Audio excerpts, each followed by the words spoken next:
ეხლა რო გადავიდეთ, აუცილებლად უნდა გითხრათ, ჩემი აზრით ძალიან მნიშვნელოვანი იქნება მაყურებლისთვის და ჩემი აზრით თქვენ ეს იცით, ეს არის 4 მოდელი მეცნიერებსა და რელიგიას შორის მიმართების, რომელიც ჩამოაყალიბა იან ბარბურმა მე-20 საუკუნის მიწურულს, თვითონ იან ბარბური მიიჩნევა საერთოდ მეცნიერებსა და რელიგიას შორის მიმართების კვლევის აკადემიურ სივრცეში გადატანის დამფუძნებლად.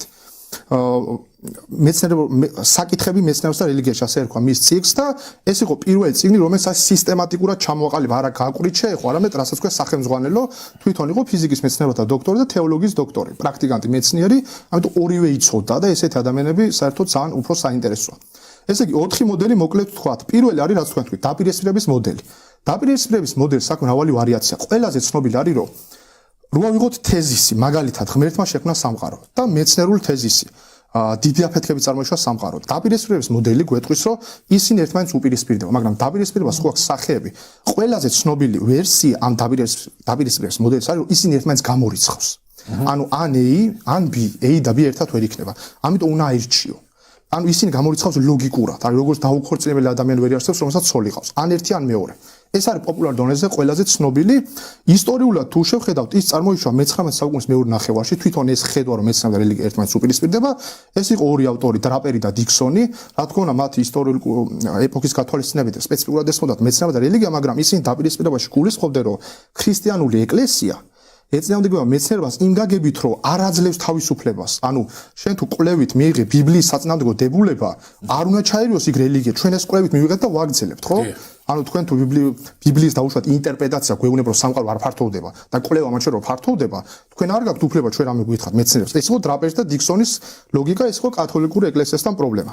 ეს დაპირისპირდა და მოკლედ გეტყვით, რომ ეს მე-19 საუკუნეში წარმოიშვა, მე-20 საუკუნეში ის გააგრძელა ბერტრან რასელმა, ეს ცნობილი ლოგიკოსი და ნობელის პრემიის ლაურეატი, თავის წიგნში მეცნიერება და რელიგია და მისი პოპულარიზატორი არის ახალი ათეიზმი 2006 წლებში გამოჩენილი, ესაა რიჩარდ დოკინსი, სემ ჰერისი, კრისტოფერ ჰიჩენსი და დანიელ დენეტი, რომელიც არიან ამის პოპულარიზატორები, მას შეუერთდნენ მაიკლ შერმერი და ლოუერს კრაუსი და სხვები.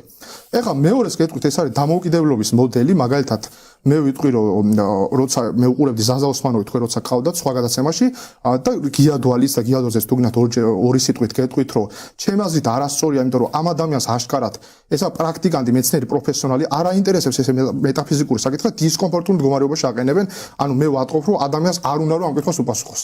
მე რომ მაგალითად ჟურნალისტი ვიყო, რიჩარდ დოკინს ღმერთს არაფერს არ გკითხავდი. ანუ ადამიანს უყვარს დარვინის სახეობათა წარმოშობა, კითხე ის ხო რაც მის გულთან და შინაგან სამყაროსთან ახლოსაა. ხო, ადამიანს არ უნდა მოთხოვოთ რომ რაღაც ღრმა რწმენები ესე გადმოიღოს და დადოს, ხო? ესე ჩემი აზრით ამ კუთხიდან შეგვიძლია შევხედოთ და დამოუკიდებლობის მოდელი ამბობს, რომ მეცნიერება და რელიგია არსებობს იზოლირებულად, ანუ მათ გადაკვეთის წერტილი არ აქვთ. ისტორიულად ის ყველაზე მკაფიოდ ჩამოაყალიბა სტივენ ჯეი გულდმა და ამ მოდელს უწოდა non-overlap magisterium, რაც ნიშნავს, რომ არაგადამკვეთი ავტორიტეტის ან კომპეტენციის სფერო. ანუ მეცნიერებას და რელიგიას ისეთ საკითხებზე აქვს კომპეტენცია და ავტორიტეტი, რომ საერთოდ არ იკვეთება.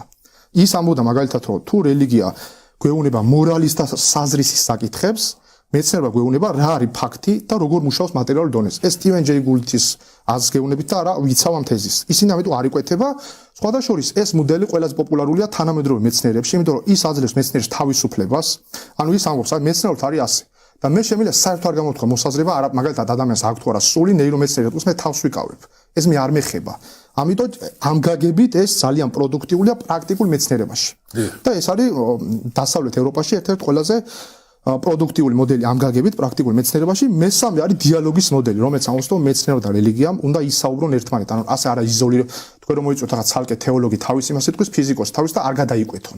უნდა დაჯდნენ, აი მაგალითად ევთანაზიის საკითხზე, რას ამბობს თქვენი რელიგია, რატო? აი ჩვენ ასე ვამბობთ, სხეული ესე მუშაობს, აქ თუ რა ადამიანს უფლება შეწყვიტოს სიცოცხლე და ამას სად ვიპოვოთ ზღვარი? სად თავდება ემპირიზმი და შემოდის რაღაც სხვა და აქ როგორ ვიპოვოთ საუკეთესო გზა? ანუ რაღაც კავშირი მაინც არის, ვერ გაწყვიტავ.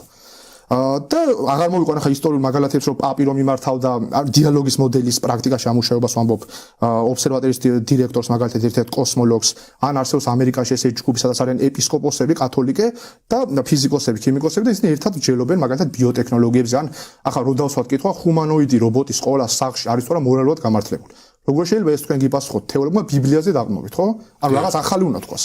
და ესეც დილემა წარმოიშვა და მეოთხეს გეტყვით მოკლედ და შემდეგ თქვენ როგორც წაიყვანთ საუბარს ისე წამოყვებით, ესაა ინტეგრაციის მოდელი. ინტეგრაციის მოდელი უფრო ცდილობს მეცნიერებსა და რელიგიას შორის დაახლოებას. ყველაზე ცნობილი არის ურთიერთგამდიდრების მოდელი, რომელსაც მაგალითად იცავს ალისტერ მაკრეტი და ის გვეუბნება ესეთ რამეს, რომ მეცნიერება და რელიგია რეალობას აღწერენ სხვადასხვა დონეზე. ანუ მაგალითად ჩვენ თუ დავაკვირდებით მეცნიერულ მსჯელობებს, ძალიან გაგიჭირდებათ იქ იპოვოთ მაგალითად ისეთი ცნება როგორიცაა მიზანი. აი თქვენ რო გითხეთ ზაზაოსმანოს რატომ არსებობს კოსმოსი, რა მიზნით და მან თქვა რომ ესა ფილოსოფიური საკითხი, რაც სწორია. აი მე ესეთ მაგალითს მოგიყვანთ, მაგალითად მე რო გამოვაცხო ნამცხვარი და გითხრათ არის ორი სავარაუდო მიზანი. მეგობარს დაბადების დღე აქვს, დესერტი მიყვარს. ნამცხვრის მატერიალური სტრუქტურიდან თუ მიხვდებით რომელია? არ ჩანს. ანუ ჩვენ ნამცხვრის მიზანსაც კი ვერ ვადგენთ. და თქვენ გინდათ რომ კოსმოსის მიზანი გამოჩნდეს ტელესკოპში, ანუ ეს სხვა ლეველია. ანუ არ ვიცით, ან სხვა დოზით უნდა სხვა ფორმატით უნდა განვიხილოთ. ეს უბრალოდ მაგალითისთვის, რომ ტელეოლოგიურ დონეზე აღწერს რელიგია, რეალობას, დესკრიფციას, ესქატოლოგიურად საბოლოოდ რა მოხდება, ყველა რელიგიას აქვს რაღაც თვალსაზრისით. ესქატოს საზრისის დონეზე, ანუ რა მნიშვნელობა აქვს ჩვენ რო აქ ვართ, ხო არ ვართ მარტო მატერიალური ობიექტები და ნეირონი ერთმანეთს იჯახება დამთავრდა. მეცნიერება აღწერს მატერიალურ დონეზე, ანუ ეს ფაქტი აქამდე როგორ მოვიდა, მატერიალურ დონეზე რა კანონების შესაბამისად მოქმედებს, ამიტომ ისინი სხვადასხვა დონეს რო აღწერენ, გამდიდრების მოდელი ამბობს, თუ შევაერთეთ, მივიღეთ big picture of reality, ხო, რეალობის დიდი სურათი.